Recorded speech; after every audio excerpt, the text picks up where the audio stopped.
Hey everyone, so for this portrait today I'm using world famous black and grey inks, which is the black wash set from Silvano Fiato.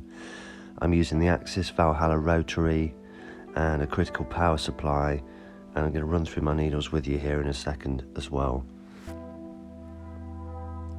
From left to right I'm using a 7 liner, which is regular taper, a 9 curved bug pin mag, a 17 curved bug pin mag, and a 23 curved mag, which is regular taper.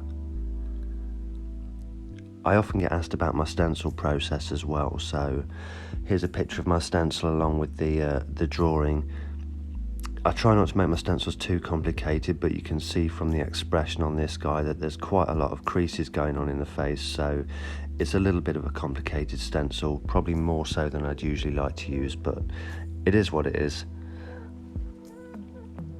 When I'm putting a stencil on, I always put a first layer of stencil stuff on, and I put it on fairly thick, and then I tend to wipe most of it away with a kitchen roll so that the skin is just slightly tacky, and then I'll go back again with another thinner layer of stencil stuff and just rub that down with the back of my hand to get rid of all the excess before I put the stencil on. And you can see when I put the stencil on that there's no bleeding on the lines, there's no purple spreading out, the stencil stays fairly dry. And as I start to pull it away, you'll see that it gently tugs at the skin, which I find is when you know you've got a really good stencil, if it's really stuck down tight when you take it off.